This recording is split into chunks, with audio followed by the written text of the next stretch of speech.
They say that history is the greatest of all teachers, and the tales of past deeds define who we are in the present, and what we shall be in the future. It is said that such tales shall, with each telling, illuminate us all with the light of truth. I shall tell you of such a tale. It is a tale quite familiar to me, for I have spent nearly a lifetime piecing it together and chronicling it here within this book. For years I have pondered its passages, studying every line, committing each word to memory. Perhaps now, in the telling of it, I shall at last find the answers I seek. Our story takes place in the northern region of Faerun, known as Icewind Dale. It is a harsh, frozen land, cut off from the rest of the world by a wall of jagged peaks called the Spine of the World. For centuries, the icy plains of the Dale have been home to the barbarian peoples of the Uthgard and Regedman. Huddled together in small, closely knit tribes, the barbarians lived simple lives, free, proud, and fiercely independent. Until the day an archmage named Ericon came to Icewind Dale. With an army of mercenaries, Ericon sought to conquer the north and force the fierce barbarians into slavery.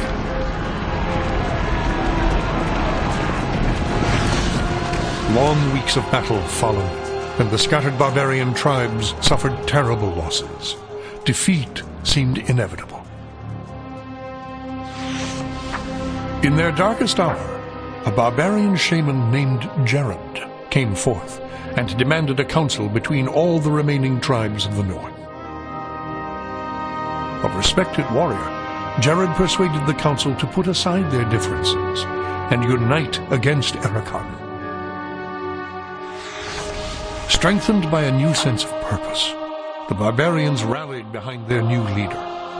The combined might of the Northmen proved more than a match for Ericon, who had counted on the division of the tribes. Wave after wave of barbarian warriors tore into Ericon's hired army, forcing them on the defensive and ultimately into full retreat. As his army crumbled around him, Ericon had time for one last desperate act before his enemies descended upon him. Drawing upon his remaining power, the Archmage breached the planar boundaries, tearing open a portal to the lower planes. The foolish Archmage's cries of victory immediately turned to shrieks of terror as the hideous and twisted shapes of demonkind materialized from the portal and poured onto the battlefield. The sudden appearance of the demons drove the combatants, barbarian and mercenary alike, to turn to meet the new threat side by side. The remaining warriors bravely charged the portal to drive the hellspawn back, and were slaughtered by the hundreds. As his people fell around him, the barbarian shaman, Jared, looked up from the blood-drenched snow of the battlefield and caught sight of a lone figure high upon a ridge in the distance. Jared immediately recognized this vision as an omen from his god Tempus, and in that instant he knew what had to be done. Shouting cries to his god, he charged through the ranks of the demons and plunged into the portal.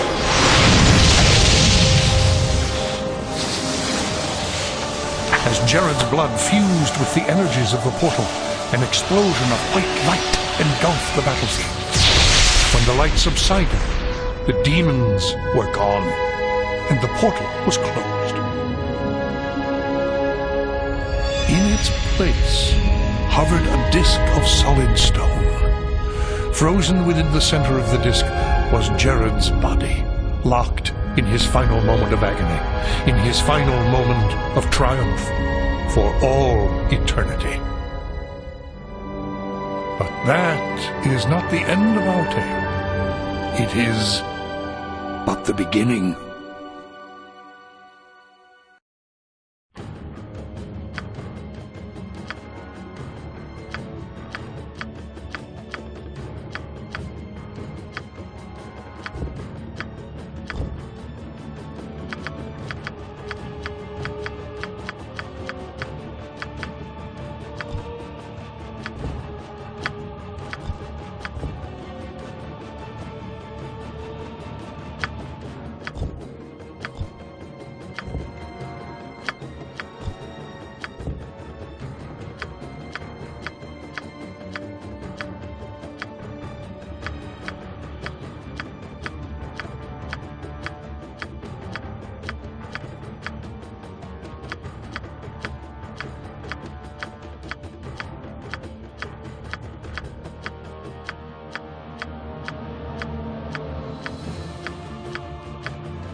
Come then.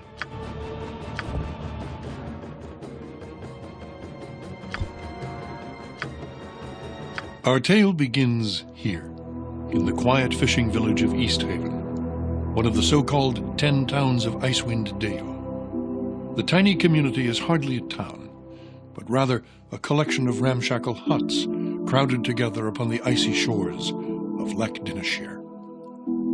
Here, within a dimly lit tavern, a group of travelers sit huddled around a table, swapping tales and making grand plans for the future, completely unaware of the part they are to play in the events that are about to unfold.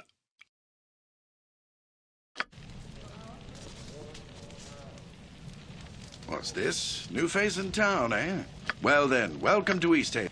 These folk are... That said, I'll let you get back to your cups.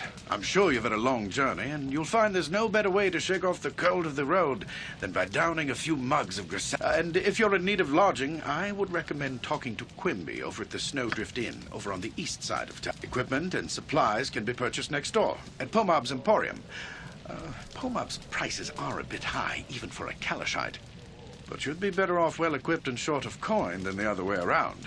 Ill-prepared travelers don't last long in these parts. Once you've had a chance to rest up and get your bearings, come by and see me at my house. It's just a couple doors west of here. There's some business I would discuss with you. Farewell. Understood.